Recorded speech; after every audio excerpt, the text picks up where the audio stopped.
ရှေးဟောင်းသမိုင်းတွေကတီရီဝစ်ဆက်လို့အမိရတဲ့တာယာဆိုပြေလာတဲ့တိုင်းပြည်ကြီးတစ်ခုမှာအလှပထက်တဘာဝတရားနဲ့ပတ်မှန်တွေကိုချစ်မြတ်နိုးတဲ့မင်းသမီးလေးတူဝနရှိခဲ့ပါတယ်။မင်းသမီးလေးရဲ့18နှစ်ပြည့်မွေးနေ့ဟာနီးကပ်လာတဲ့အခါမှာတော့ခမဲတော်ဘရင်ကြီးကသမီးတော်အတွက်ကဘာမှဘယ်သူမှမမြင်ဘူးသေးတဲ့နတ်ပုံနန်းတပွဲလှပတဲ့မွေးနေ့လက်ဆောင်ဥယျာဉ်တော်တစ်ခုကိုတိစောက်ပေးဖို့ဆုံးဖြတ်လိုက်ပါတယ်။အဲ့ဒီဥယျာဉ်ဟာရိုးရိုးဥယျာဉ်မဟုတ်ပဲယာဒီမရွေးပန်းတွေပွင့်ပြီးနှက်တန်တွေစီစီညံနေရမယ်မင်းသမီးလေးစိတ်ပန်းပြေစေမဲ့နေရာတစ်ခုဖြစ်ရမယ်လို့ဘရင်ကြီးကရည်မှန်းထားတာပါ။ဒါပေမဲ့ဒီဥယျာဉ်ကိုတိစောက်ဖို့ဆိုတာတာမန်လူတစ်ယောက်နဲ့မဖြစ်နိုင်တာကြောင့်ဘရင်ကြီးကတပြည်လုံးကိုအမိန့်တော်ပြန်လိုက်ပါတယ်။ငါသမီးတော်အတွက်ပန်းဥယျာဉ်ကိုဖန်တီးပေးနိုင်မဲ့ထူးချွန်တဲ့ဥယျာဉ်မှုကိုရှာဖွေစေထို့သူဟာပန်းပင်တွေရဲ့ဘာသာစကားကိုနားလည်သူမြေစီလွားရဲ့အလို့ကိုတိတူနဲ့စိတ်နှလုံးနူးညံ့သူဖြစ်ရမယ်လို့ဆိုပါတဲ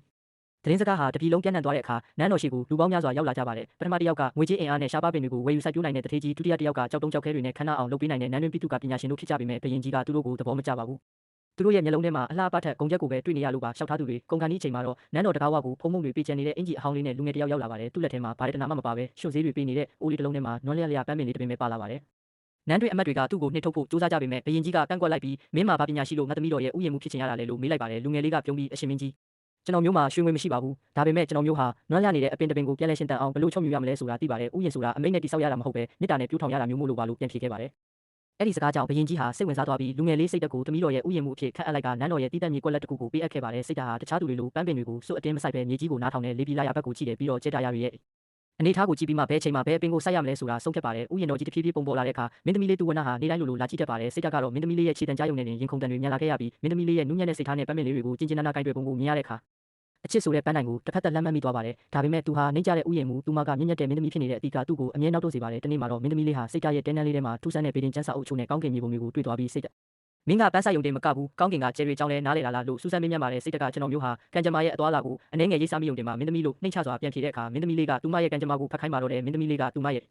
့လက်ခွားနုနုလေးကိုစိတ်တက်ရှိကမ်းပေးလိုက်တဲ့အခါစိတ်ဓာတ်ရဲ့လက်ချောင်းလေးတွေဟာတုံရီနေခဲ့ပါတယ်သူမင်းသမီးလေးရဲ့လက်ကိုအသားအရဆုပ်ကင်ပြီးလက္ခဏာတွေကိုကြည့်လိုက်တဲ့အခါသူ့မျက်လုံးတွေဝိုင်းဆက်သွားပါတယ်စိတ်ဓာတ်ရဲ့အမြင်အာရုံတွေထဲမှာမြင်ကွင်းတွေတရိပ်ရိပ်ပေါ်လာပြီးမင်းသမီးလေးရဲ့ကိုယ်ငွေးကတဆင်သူမဖြတ်တန်းခဲ့တဲ့အတိတ်တွေကိုမြင်လိုက်ရပါတယ်မင်းသမီးခုနှစ်သမီးလုံးကနန်းတော်နောက်ဘက်ကရေကန်နားမှာစော်ရင်းရေထဲကိုကြောက်ခဲလေးတစ်လုံးပစ်ချခဲ့တယ်အဲ့ဒီကြောက်ခဲလေးကမင်းသမီးအချစ်ဆုံးတငယ်ချင်းစီကရထားတဲ့လက်ဆောင်မှုလို့ပြန်ဆယ်ဖို့စူးစမ်းရင်းရေထဲကိုပြုတ်ကျလူနီးပါဖြစ်ခဲ့ဘူးလေမဟုတ်လားလို့မေးလိုက်တဲ့အခါမင်းသမီးလေးမျက်မှောက်တုံသွားပါတယ်ဒါဟာသူမတယောက်တည်းတည်တဲ့လျှို့ဝှက်ချက်ပါစိတ်ဓာတ်ကဆက်ပြီးမင်းသမီး10နှစ်အရွယ်မှာခမဲတော်ရဲ့စာကြည့်ဆောင်တွေကတမိုးကြီးတဲ့တွေ့ရပိုက်တစ်ခုကိုမတော်တဆဆုပ်ပြဲအောင်လုပ်မိခဲ့တယ်ဒါပေမဲ့အပြစ်ပေးခံရမှာကြောက်လို့ဘသူကမှမပြောဘဲပြန်ဖုံးထားခဲ့တယ်လို့ပြောပြပါတယ်စိတ်ဓာတ်ရဲ့စကားလုံးတိုင်းဟာအတိအကျမှန်ကန်နေတာကြောင့်မင်းသမီးလေးဟာကြောချမ်းသွားပြီးတော်တော့စိတ်ဓာတ်မင်းဒါတွေကိုဘလို့သိနေတာလဲလို့အော်ဟစ်ကသူမရဲ့လက်ကိုအတင်းယုံဖယ်လိုက်ပါတယ်မင်းသမီးလေးဟာမင်းဟာတာမန်လူမဟုတ်ဘူးကြောက်စရာကောင်းလို့နဲ့ငါရှိကနေအခုချက်ချင်းထွက်သွားစမ်းလို့ပြောပြီးနန်းတော်ရှိရာဘက်ကိုနောက်လည်းမကြည့်ပဲအပြေးလွှားပြန်သွားပါတော့တဲဥယျာဉ်ထဲမှာတော့စိတ်ဓာတ်တယောက်တည်းမင်းသမီးလေးရဲ့ကိုငွေနွေးနွေးလေးကိုစုပ်ကန်ရင်းနိုင်ကြံရိတ်ခဲ့ပါတယ်မင်းသမီးလေးပြန်သွားပြီးနောက်စိတ်ဓာတ်ဟာသူ့ရဲ့အတွေးများကနန်းတော်ပြင်ပရှိသူ့ရဲ့အိမ်ကလေးစီရောက်သွားပါတယ်အိမ်ပြန်ရောက်တဲ့အခါအိုမင်းမစွမ်းဖြစ်နေတဲ့မိခင်အိုကြီးကစီမီရောက်အောက်မှာအလုရှုပ်နေတာကိုတွေ့ရပါတယ်စိတ်ဓာတ်မှာတိတ်ချရတဲ့အကိုဖြစ်သူနန်းနဲ့ရှိပြီးနန်းနာဟာအိမ်ပြန်လာတိုင်းရွှေငွေနဲ့အဖိုးတန်ပစ္စည်းတွေကိုအထုတ်လိုက်ယူလာတတ်ပါတယ်ဒါတွ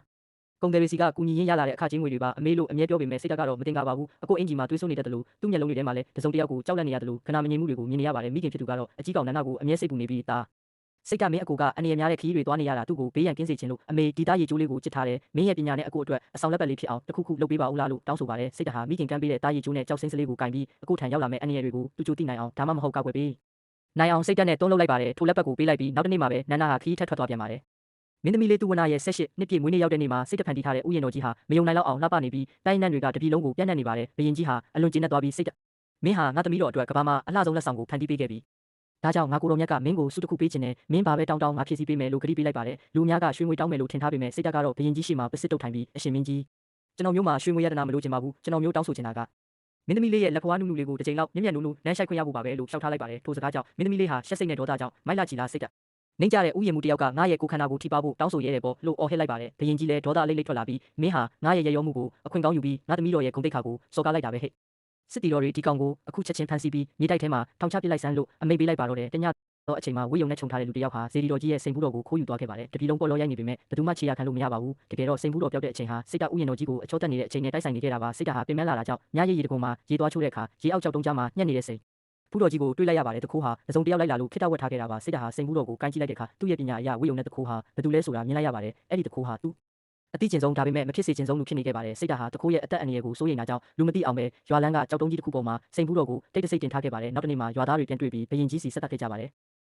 ယ်အခုတော့စိတ်ဓာတ်ဟာမင်းသမီးလေးရဲ့လက်ကိုနမ်းဖို့တောင်းဆိုခဲ့လို့မြေတိုက်ထဲမှာအချင်းကျနေရပါပြီစိန်ဘူးတော်ကြီးပြန်ရသွားပြီမဲ့တခိုးဟာနောက်ထပ်ရာဇဝတ်မှုတစ်ခုလုပ်ဖို့ပြင်ဆင်နေတာကိုစိတ်ဓာတ်ကြုံမြင်နေရလို့ရင်ထဲမှာပူလောင်နေပါတယ်စိတ်ဓာတ်ဟာထောင်ထဲမှာအဆောင်တွေရဲ့ပစ္စည်းတွေကိုကိုင်ကြည့်ပြီးသူတို့ရဲ့လျှို့ဝှက်ချက်တွေကိုဟောပြတာကြောင့်အဆောင်တွေကကြောက်ရွံ့ရွံ့သေးလာကြပါတယ်ဒီသတင်းဟာဘရင်ကြီးစီရောက်သွားတဲ့အခါဘရင်ကြီးကထောင်ထဲကဥယျာဉ်မှုမှာထူးဆန်းတဲ့မြင်နိုင်စွမ်းရှိတယ်လို့ငါကြားတယ်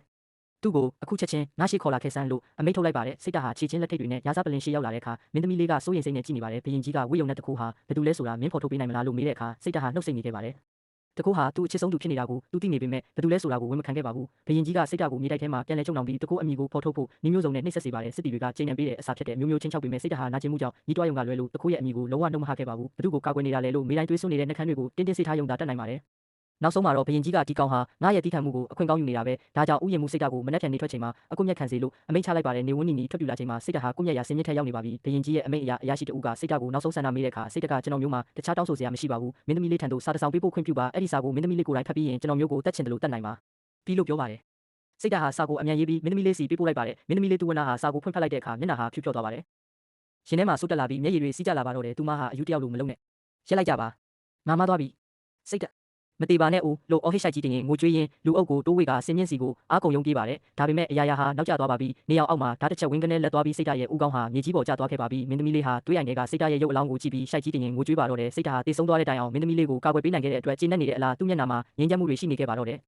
မင်းသမီးလေးဟာတွေးအိုင်ထဲမှာငြိမ်းချမ်းစွာအိပ်ပျော်သွားတဲ့စိတ်ဓာတ်ရဲ့ရုပ်အလောင်းကိုဖတ်တွေ့ပြီးမြေကြီးပေါ်မှာလူလိမ့်ကရင်ကွဲမတက်ငိုကြွေးနေပါတယ်သူမရဲ့မျက်ရည်တွေဟာစိတ်ဓာတ်ရဲ့အေးဆက်သွားတဲ့ပါးပြင်ပေါ်ကိုတစိမ့်စိမ့်ကျဆင်းနေစင်မှာပဲလက်ထဲကနေမြေပြင်ပေါ်ကိုလွင့်ကျသွားတဲ့ပူရပိုက်စာလေးဟာလေးဝေးမှာပွင့်ဟသွားပါတယ်အဲ့ဒီစာလေးဟာစိတ်ဓာတ်ရဲ့နှုတ်ပိတ်ခြင်းဖြင့်တက်တည်ထူခဲ့တဲ့ချစ်ချင်းတရားဖြစ်တယ်လို့မင်းသမီးလေးရဲ့နှလုံးသားကိုတစ်သက်လုံးနောင်တမီးနဲ့လောင်မြိုက်စေမဲ့အမှန်တရားရဲ့နောက်ဆုံးချိန်စာလေးဖြစ်နေပါတော့တယ်စာလေးထဲမှာတော့တွေးဆချို့နဲ့အတူအခုလိုရေးထွင်းထားပါတယ်ချစ်ရတဲ့မင်းသမီးလေးသူဝနာတိစေဖို့ကျွန်တော်ထွက်သွားပါပြီကျွန်တော်ကိုစားဥယျာဉ်လေးတစ်ခုထားပေးခဲ့တယ်စိတ်ပန်းပြေဖို့အသုံးပြုနိုင်ပါတယ်ကျွန်တော်ပေးခဲ့တဲ့ပန်းပင်လေးတွေကိုတော့ကိုနဲ့မကွာစောက်ရှောက်ထားဖို့တောင်းဆိုခြင်းနဲ့အဲ့ဒီအပင်လေးတွေအနားမှာရှိနေတဲ့မင်းသမီးလေးဘေးအန္တရာယ်ကင်းနေပါလိမ့်မယ်ဖျားစီဒီဆိုတာမဖြက်စီးကောင်းပါဘူးတက်နိုင်သမျှရှောင်ကျင်ပါကျွန်တော်မြင်ခဲ့ရတဲ့ဝိယုံနဲ့တကူဟာမင်းသမီးကိုယ်တိုင်ဖြစ်နေတာကိုသိလိုက်ရတဲ့အခိုက်အတန့်ကကျွန်တော်ဘဝမှာအနာကျင်ရဆုံးပါပဲဒါပေမဲ့မင်းသမီးကိုအန္တရာယ်ဖြစ်စေမဲ့အမှန်တရားကိုထုတ်ပြောဖို့ထက်ကျွန်တော်အသက်နဲ့လဲလှယ်ကာကွယ်ပေးခဲ့ရတာကိုပဲကျဉ်းနေပါတယ်နောက်ဆုံးအနေနဲ့တခုပဲသိစေချင်တယ်မင်းသမီးကိုအဆုံးစွန်ထိချစ်ခဲ့တဲ့သူတယောက်ဒီကမ္ဘာပေါ်မှာရှိခဲ့ဘူးလေဆိုတာကိုပါပဲတစ်ချိန်က